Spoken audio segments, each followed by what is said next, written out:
যেমন ভারত চায় বাংলাদেশের রাজনৈতিক বয়ান হোক মুক্তিযোদ্ধা বনাম রাজাকার। এটা হচ্ছে ভারতের নির্ধারিত ফ্রেম, এটা হচ্ছে ভারতীয় বয়ান বাংলাদেশকে বিভক্ত করার। পৃথিবীর কোনো দেশে জয় পরাজয়ের পর আর আলাদা করা হয় না কাউকে। ধরো মোহাম্মদ সাল্লাল্লাহু আলাইহি ওয়াসাল্লাম মক্কা বিজয় করলো, মক্কা বিজয় করার পর যদি বলে এই আবু সুফিয়ানের ছেলেরা আর যারা মক্কায় আমার বিরুদ্ধে যুদ্ধ করতো এরা সব রাজাকার, এদেরকে কোনো পদ দেওয়া যাবে না, এদেরকে কোনো দায়িত্ব দেওয়া যাবে না, কেন এরা রাজাকার, এটা তো আগে থেকে রাসূলের বিরুদ্ধে ছিল। তাহলে একটা রাষ্ট্র প্রথমেই ভেঙে যায়, একটা রাষ্ট্রের মধ্যে প্রথমেই বিভেদ তৈরি হয়ে গেল। মোহাম্মদ সাল্লাল্লাহু আলাইহি ওয়াসাল্লাম কী নেতৃত্ব দিবে, কী রাষ্ট্র তৈরি করবে? উনি তো আগেই ওনার জনগণকে ভাগ করে দিচ্ছে, যারা আমার সাথে মদিনায় ছিল ওদেরকে সব ক্ষমতা দিব, আর যারা আমার সাথে মদিনায় ছিল না, যারা মক্কায় আমার বিরোধিতা করেছে এদেরকে দিব না।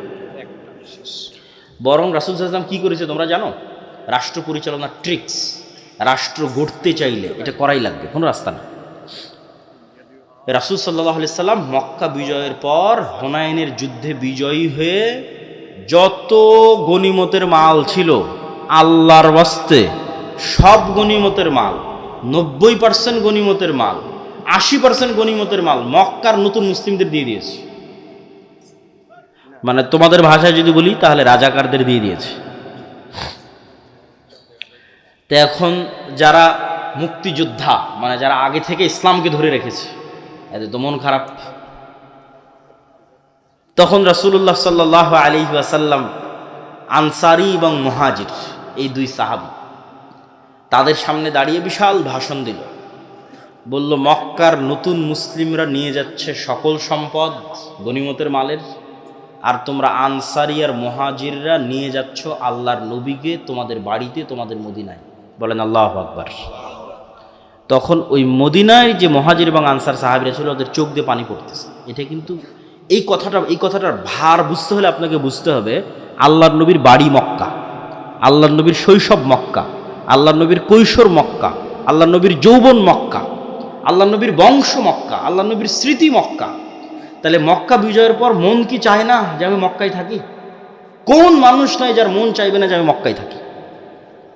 তো রাসূল সাল্লাল্লাহু আলাইহি ওয়াসাল্লাম বলছে মক্কার মানুষরা নিয়ে গেল টাকা পয়সা, আর মদিনার মানুষ তোমরা নিয়ে গেল মুহাম্মদ সাল্লাল্লাহু আলাইহি ওয়াসাল্লামকে। বলেন আল্লাহু আকবার। তাহলে রাষ্ট্রকে বিভেদ করতে হয় না, ভারত চায় এই রাষ্ট্রটা বিভক্ত থাকুক। তাহলে আজ 50 বছর পার হয়ে গেছে, এই ফ্রেমে তোমরা রাজনীতি করো যে তুই মুক্তিযোদ্ধা তুই রাজাকার, তুই মুক্তিযোদ্ধা তুই রাজাকার। এই ফ্রেমে যতদিন রাজনীতি চলবে এই দেশ বিভক্ত থাকবে, দেশ উঠতে পারবে না, দাঁড়াতে পারবে না। আফগানিস্তানে যখন তালেবানরা দেশ বিজয় করলো, ওদের বিরুদ্ধে যত যোদ্ধা ছিল ওদের বিরুদ্ধে যুদ্ধ করেছে, সবকে বললো তোমরা যদি ক্ষমা চেয়ে মাপ চেয়ে আমাদের সাথে কাজ করো, তোমাদের সবাইকে নিজ নিজ পদে বহাল রাখা। কে ব্যাংকের গভর্নর ছিল সে ব্যাংকের গভর্নর থাকবে, কে আর্মির জেনারেল ছিল সে আর্মির জেনারেল থাকবে, সবকে ক্ষমা, শুধু আমাদেরকে ক্ষমা চাইতে হবে এবং আমাদের নেতৃত্ব মানতে হবে। তাহলে দেশ একদিনে এক হয়ে গেল। দেশ এক হয়ে গেল মানে এই দেশ এখন উন্নত হবে। এটাকে বলা হয় রিকনসিলিয়েশন, ক্ষমা। এই ক্ষমা বাংলাদেশের যে পক্ষই রাজনীতি করুক না কেন তাকে রিকনসিলিয়েশনটা করতে হবে, যে পক্ষই ক্ষমতায় আসুক না কেন। এক পক্ষ আর এক পক্ষকে মারতে থাকবে, ধরতে থাকবে, দেশ সামনে আগাবে না। তো ওই যে বয়ান, তো তুমি বাংলাদেশে কোন বয়ান তৈরি করতেছো? এই বয়ান তৈরি করার ক্ষমতার মতো তোমার প্রতিষ্ঠান আছে কিনা? তুমি গিয়ে ডেইলি স্টার, প্রথম আলোর ওখানে মারামারি ভাঙচুর করে ফেললা, এই মারামারি ভাঙচুরে তাদের বয়ান আরও শক্তিশালী হলো।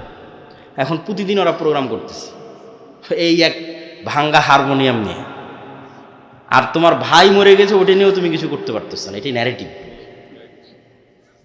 তাহলে তোমাকে ওই রকম স্ট্রং প্রতিষ্ঠান লাগবে, যে স্ট্রং প্রতিষ্ঠান তোমার ন্যারেটিভকে ধারণ করবে, তোমার ন্যারেটিভকে সামনের দিকে এগিয়ে নিয়ে যাবে। তো এই জন্য বেগম রোকেয়া নারী জাগরণের অগ্রদূত না নারী অধপতনের অগ্রদূত, এই বয়ান বাংলাদেশের মুসলমানেরা নির্ধারণ করবে এরকম শক্তি বাংলাদেশের মুসলমানদের নাই। তাহলে এই বয়ান ভাঙতে হলে তোমাকে ওই রকম প্রতিষ্ঠান লাগবে। তো ঠিক আছে, আমরা আমাদের কোনটা ছিল এটা এটা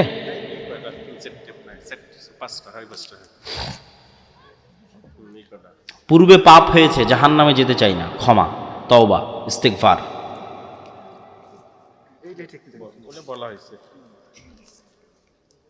পিতার সম্পত্তি এটা বলেছি। মসজিদ অনেক সালাত আদায় করে এবং অনেকে করতে চায় না। মতভেদের কারণে কাউকে কাফের বা বাবা মারা গেছে, বাবা মারা গেছে। থামেন, শুনতেছি, আপনার কাছেই শুনতেছি। মতভেদের কারণে কাউকে কাফের বা ফাসেক বলা কতটা শরীয়ত সম্মত? না জেনে বলা যাবে না। যদি কোনো মুসলমান রাজনৈতিক দল এমন একটি দল বা সংস্থার সাথে ঐক্য বা জোট গঠন করে যার কোনো ইসলাম শরীয়তের বিরোধী, ইসলাম দিচ্ছে, তার বিচার কী হবে? ওয়া তাআওয়ানু আলাল বিররি ওয়াত তাকওয়া ওয়া লা তাআওয়ানু আলাল ইসমি ওয়াল উদওয়ান। সৎ কাজে সহযোগিতা করো, অসৎ কাজে সহযোগিতা করবে না। আপনি আপনার ফ্যামিলি সহ কোথায় থাকেন একটু জানাবেন। রাজশাহীতে আমরা বেশিরভাগ থাকি, কখনো কখনো ঢাকায়। যেখানেই থাকি জামিয়া সালাফিয়ায়, রূপগঞ্জ নারায়ণগঞ্জে জামিয়া সালাফিয়া অথবা রাজশাহীর জামিয়া সালাফিয়া। মৃত ব্যক্তির নামে কোরআন খতম কুসংস্কার, বেদাত। যতক্ষণ জীবিত ততক্ষণ কাজে দেবে, মরে গেলে আর কাজে দেবে না। মরে গেলে দোয়া কাজে দিবে, দান কাজে দিবে। দোয়া দান, দোয়া দান। আর তার নামে হজ করতে পারো। আমাদের আশা ইচ্ছা যে আপনার একটি প্রতিষ্ঠান পীরগঞ্জ কিংবা রংপুর জেলার মধ্যে হবে। আল্লাহ তোমার এই চাওয়াকে কবুল করুক, আল্লাহ আমিন। যে এটা পড়তেছি, পিতা তার সমস্ত সম্পত্তি তার ছেলেদের নামে দিয়ে মৃত্যুবরণ করেছে। ছেলেরা সে সম্পত্তি নিজেরা নির্দ্বিধায় ভোগ করছে। ওই পিতার মেয়ে আছে না, মেয়েদেরকে দিতে হবে, নাহলে এটার জন্য পিতাও জাহান্নামে যাবে, ছেলেরাও জাহান্নামে যাবে। ছেলেরা যদি চায় তার বাপকে জাহান্নাম থেকে বাঁচাবে, তার বাপের কবরের আযাব এখন বন্ধ হোক, তাহলে এখনই তওবা ইস্তেগফার করে সম্পত্তি বোনকে দিয়ে দিতে হবে। এখন 24 ঘন্টা পার হওয়া যাবে না। মসজিদে উচ্চস্বরে আমিন বললে ইমাম বলেন ওনার তেলাওয়াতে সমস্যা হয়। এ বিষয়ে সমাজে বড় ধরনের সমস্যা, এখন আর ওই মসজিদে যাই না। এ বিষয়ে আপনার মতামত কি? কোনো নির্দিষ্ট মসজিদেই যেতে হবে এটা জরুরি নয়, তবে মসজিদে যেতে হবে। সম্ভব না হলে মসজিদ বানাতে হবে। নারী পুরুষ কি একই নিয়মে সালাত আদায় করবে না আলাদা নিয়ম? নারীদের জন্য কি আলাদা নবী পাঠানো হয়েছে নাকি? নারীদের নবীকে একটু জোরে বলেন, নারীদের নবীকে? তাহলে মুহাম্মদ সাল্লাল্লাহু আলাইহি ওয়াসাল্লাম যা করবে তা না শুধু পুরুষের জন্য সুন্নাত, না নারীর জন্য সুন্নাত? জন্য সুন্নাত। যতক্ষণ উনি আলাদা করে বলে না দিচ্ছে যে নারীর জন্য এটা, ততক্ষণ উনি যা করবে তা নারীর জন্য সুন্নাত। সবাই বসেন, হইচই করিয়েন না, অনেক প্রশ্ন, উত্তরগুলো শুনে যান। আমার ছোট ভাই প্রত্যেক রাতে অনেক জোরে কাদাকাদি করে। নাস, ফালাক, ইখলাস, আয়াতুল কুরসি, সূরা বাকারার শেষ 2 আয়াত, সূরা ফাতিহা বারবার পড়ে ফু দিবেন সকালে সন্ধ্যায়। আল্লাহ তো কারো মুখাপেক্ষী নয়, তাহলে আরশ বহনকারী ফেরেশতার প্রয়োজন হয় কেন? আল্লাহ সুবহানাহু তাআলা সিস্টেম ছাড়া কাজ করেন না। আল্লাহ সুবহানাহু তাআলা যা ইচ্ছা তাই করতে পারেন, তারপরেও তিনি সিস্টেম ডেভেলপ করেন। তো আল্লাহ সুবহানাহু ওয়া তাআলা সিস্টেম ডেভেলপ করতে গিয়েই ফেরেশতা তৈরি করেছেন এবং ফেরেশতাদের মধ্যে অপারেশনাল সিস্টেম ভাগ করে দিয়েছেন, কার কি কাজ দায়িত্ব বন্টন করে দিয়েছেন, এবং সেইভাবে আল্লাহ সুবহানাহু ওয়া তাআলা পৃথিবী পরিচালনা করেন। রাসূল পুরাতন কবরে খেজুরের ডাল দিয়েছিল, নতুন কবরে দেই। এইটার ফজিলত রাসূল সাল্লাল্লাহু আলাইহি ওয়াসাল্লামের সাথে সীমাবদ্ধ। আমাদের জন্য উপকার হবে এই মর্মে কোনো দলিল পাওয়া যায় না। উপকারের রাস্তা দোয়া, কবরের শাস্তি থেকে মুক্তির দোয়া। আমাদের বিশ্বনবী মুহাম্মদ সাল্লাল্লাহু আলাইহি ওয়াসাল্লামের বিশ্বস্ত সাহাবী ছিলেন হযরত হুযায়ফা। ওনার সম্পর্কে জানতে চাই। আজকে কি জানতে গেলে 1 ঘন্টা বক্তব্য দিতে হবে। হুযায়ফা ইবনুল ইয়ামান, সিররু রাসূলিল্লাহ সাল্লাল্লাহু আলাইহি ওয়াসাল্লাম, আল্লাহর নবীর গোয়েন্দা ডিপার্টমেন্টের প্রধান। কোন ধরনের লোকদের ধার দেওয়া যাবে? সত্যবাদী, ন্যায়পরায়ণ। কোরআন মাজিদ মুখস্থ করার পর ভুলে গেলে কি পাপ হবে? জি। কোনো ব্যক্তি 5 ওয়াক্ত সালাত আদায় করে অথচ সুদখোর, তাদের সঙ্গে টাকা অথবা নিত্য প্রয়োজনীয় জিনিস লেনদেন করা কি উচিত হবে? লেনদেন করা যেতে পারে, খাওয়া দাওয়া করা যাবে না। মৃত বাচ্চাকে নিয়ে যদি হজ করার স্বপ্ন দেখি, তাহলে কি মায়ের জন্য হজ করা ফরজ? যে আরেকজনের হয়ে বদলি হজ করতে চায়, তার নিজের হজ আগে হতে হবে, না হলে বদলি হজ করতে পারবে না।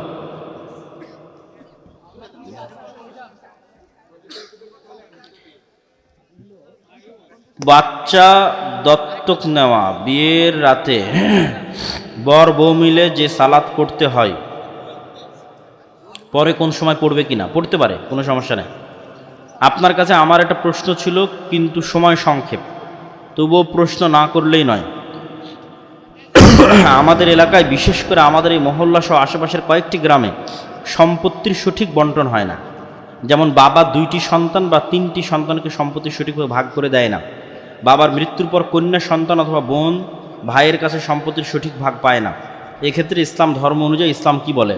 আজকের বক্তব্যতে বলেই দিলাম যে সম্পত্তির হিসেব বন্টন সঠিক না হলে ও গোলাম, ও মুক্তি সম্ভব নয়। ও হিন্দুদেরও গোলাম থাকবে, ইহুদিদেরও গোলাম থাকবে।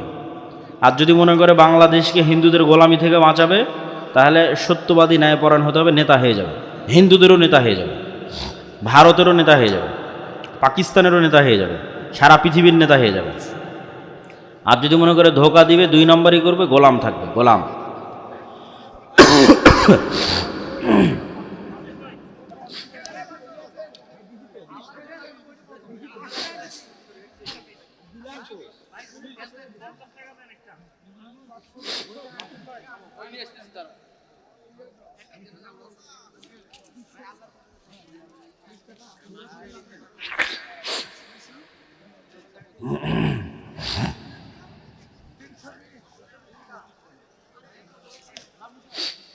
একজন হিন্দু মহিলার সন্তানের কথা বলা হয়েছে। সন্তান যদি মুসলমান হয়, সে তার পিতার সম্পত্তিতে ওয়ারিস পাবে। আর সন্তান যদি হিন্দুই থেকে যায়, ওয়ারিস হবে না। পিতার মৃত্যু হয়েছে, ছেলে মেয়ে 2টির সঙ্গে বিয়ে হয়েছে, মেয়েটি কি বাবার সব সম্পত্তি অংশ পাবে? ছেলে ও মেয়ে 2টি সন্তান, মেয়েটির বিয়ে হয়েছে, মেয়েটি কি বাবার সব সম্পত্তিতে অংশ পাবে? হ্যাঁ, সব সম্পত্তিতে অংশ পাবে। বাবার স্থাবর অস্থাবর সকল সম্পত্তিতে অংশ পাবে। মেয়েরা কি বাবার বসত বাড়িতে অংশ পায়? অবশ্যই। হুজুর, আমি নিয়মিত কোন কোরআন কোন হাদিসে লেখা আছে মেয়েরা বসত বাড়ির অংশ পাবে না? হুজুর, আমি নিয়মিত 5 ওয়াক্ত সালাত আদায় করতে পারি না, খুব চেষ্টা করি, আমার জন্য আমার পরিবারের জন্য দোয়া করবেন। 5 ওয়াক্ত সালাত এত জরুরি, 5 ওয়াক্ত সালাত এত জরুরি, এত জরুরি, শায়েখ আব্দুর রাজ্জাক বিন ইউসুফের ভাষায় পৃথিবীতে এর চেয়ে জরুরি কোনো কাজ নাই। পৃথিবীতে 5 ওয়াক্ত সালাতের চেয়ে জরুরি কোনো কাজ নাই। উসমান হাদির মতো যুবক তৈরি করতে হলে কি কি পথ অবলম্বন করতে হবে? আজকে যা যা বলেছি, খালি চিল্লালাম যে উসমান হাদি হব, পড়া নাই শোনা নাই, কী করে উসমান হাদি হবে? জ্ঞান অর্জন করতে হবে। ও যেই লেভেলের যুক্তি দিয়ে কথা বলতো, ওই লেভেলের ব্যাকগ্রাউন্ডের জ্ঞান না থাকলে ওই লেভেলের যুক্তি আপনি কোত্থেকে দিবেন? তাহলে জ্ঞান, সত্যবাদিতা ন্যায়পরায়ণতা থাকলে আপনি জ্ঞানকে বিক্রি করে দিবেন টাকার কাছে। কত বুদ্ধিজীবী আছে টাকার কাছে বিক্রি হয়ে গেছে, দলের কাছে বিক্রি হয়ে গেছে, কত বুদ্ধিজীবী নেবেন? তাহলে সত্যবাদিতা ন্যায়পরায়ণতা লাগবে। আর এই যে আপনাকে মানুষ দাবিয়ে রাখার চেষ্টা করবে, এই দাবিয়ে থাকা থেকে বাঁচতে আল্লাহর সাহায্য লাগবে। এই আল্লাহর সাহায্য না পেলে আপনি ওইটা থেকে বাঁচতে পারবেন। এই জন্য 5 ওয়াক্ত সালাত লাগবে, রাতের সালাত লাগবে, সকাল সন্ধ্যার জিকির লাগবে। এই জন্য ঈমান বিল গায়বে ইয়াকিন লাগবে, যাতে আপনার সাথে ফেরেশতা থাকে, আল্লাহর সাহায্য থাকে।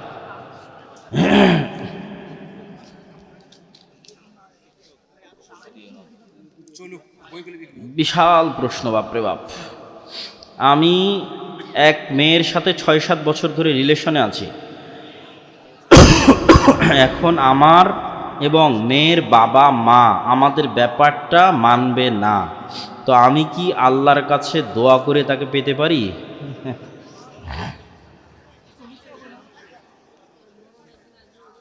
আল্লাহ সুবহানাহু তাআলা ভালো জানে তোমার চাইতে যে কোথায় তোমার কল্যাণ আছে আর কোথায় তোমার অকল্যাণ আছে। মানুষ যখন নিজেই দাবি করে নেয় যে আমার এটাতেই কল্যাণ আছে, এটাই সবচেয়ে বড় ভুল। আল্লাহর কাছে দোয়া করতে হবে, আল্লাহ আমার যেটাতে কল্যাণ আছে তুমি আমাকে সেই রাস্তা দেখাও। যদি তার মধ্যে আমার অকল্যাণ থাকে, আমার মন থেকে তাকে বের করে নাও এবং তার থেকে দূরে থাকা এবং এই হারাম সম্পর্ককে বিচ্ছিন্ন করা আমার জন্য সহজ করে দাও। আর যদি তার সাথে আমার কল্যাণ থাকে, তাহলে আমার বিবাহকে দ্রুততর এবং সহজ করে দাও। সেক্ষেত্রে দেরি না করে, কেন হারাম সম্পর্কের মধ্যে থাকলে আল্লাহর কাছে দোয়া কবুলই হয় না। তো সম্পর্ক ছিন্ন করে পিতামাতাকে জানিয়ে আল্লাহ সুবহানাহু ওয়া তাআলার কাছে দোয়া করতে পারে কল্যাণের শর্তে। কেন কল্যাণ কেউ জানে না, কল্যাণ একমাত্র আল্লাহ জানে। আল্লাহর কাছে কল্যাণ চাইতে হবে। বাড়িঘর উদ্বোধন করার জন্য চার কিনারে 4টি কাঁসা ও নিশান হিসেবে লাল কাপড় টাঙ্গায়। চার কিনার ও মাঝে আঙ্গিনায় একজন মোট 5 জন আজান দেওয়ার পর ভোজের আয়োজন করা হয়। এগুলো কুসংস্কার। বাড়িতে যদি ঢুকতে চায়, বাড়ি যদি উদ্বোধন করতে চায়, 2 রাকাত সালাত দিয়ে উদ্বোধন করবে। এটাই 2 রাকাত সালাত দিয়ে বাড়ির চারপাশে নাস, ফালাক, ইখলাস, আয়াতুল কুরসি, সূরা বাকারা শেষ 2 আয়াত, সূরা ফাতিহা এগুলো পড়ে ফু দিবে। বাড়িতে সালাম দিয়ে প্রবেশ করবে। এগুলোই উদ্বোধন। মানুষ মারা গেলে বাড়ি শুদ্ধ করার জন্য এতদিন যাবৎ খাবার আয়োজন করা হয়। এগুলো সব কুসংস্কার, হিন্দুয়ানি সংস্কৃতি, বেদাত। ইসলামী আন্দোলন নারীদের জন্য ফরজ কি না? নারীদের জন্য ফরজ হচ্ছে খালিদ ইবনুল ওয়ালিদ, আমর ইবনুল আস, ওমর ইবনুল খাত্তাব, তারেক বিন জিয়াদ, মোহাম্মদ বিন কাসেম, এদের মতো সন্তান তৈরি করা। ঠিক আছে, এটা হলো ফরজ। মা যত পর্দাশীলা হবে, যত পরহেজগার তাকওয়াবান হবে, সন্তান তত বীর বিক্রম মুজাহিদ হবে, সাহসী হবে, দিনের জন্য কাজ করবে। এক সালাহুদ্দিন আইয়ুবী মুসলিম উম্মার যা উপকার করেছে, 1,00,000 কোটি মা রাস্তায় কাজ করে সে উপকার করতে পারবে না। কিন্তু সালাহুদ্দিন আইয়ুবীর মা যেমন ঘরে বসে সন্তান তৈরি করেছে, একজন মাও যদি ঘরে বসে একটা এরকম সালাহুদ্দিন আইয়ুবী দিতে পারে, ওইটাই জাতিকে মুক্তি দিবে। নবজাতকের চুল কখন কাটতে হবে? এই জন্য ইহুদি খ্রিস্টানরা যেন আমাদের মধ্যে এরকম নেতা তৈরি না হয়, তার আর একটা প্রজেক্ট হচ্ছে মেয়েদেরকে বেহায়া করে দাও। মেয়েরা যদি বেহায়া, বেপর্দা, বেলেল্লাপনায় যায় তো প্রজন্মই নষ্ট। কে আবার গোলামি থেকে আজাদ হওয়ার দাওয়াত দিবে? কেউ দিবে না, প্রজন্মই শেষ হয়ে যাবে। জি জি জি বলেন বলেন। সম্মানিত উপস্থিতি, আমাদের মহিলা প্যান্ডেলে একটা ছোট বাচ্চা আছে, সে শুধু কান্নাকাটি করতেছে, তার বাবার নাম বলতেছে মধু। আপনাদের কারো যদি সন্তান ওখানে থাকে, আপনারা খুঁজে ওখান থেকে নিয়ে যান।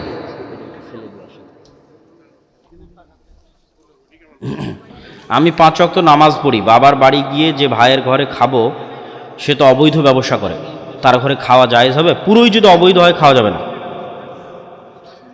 ওখানে চা দেন। স্ত্রী পরহেজগার, স্বামী সালাত আদায় করে না, সেক্ষেত্রে স্ত্রীর করণীয় কি?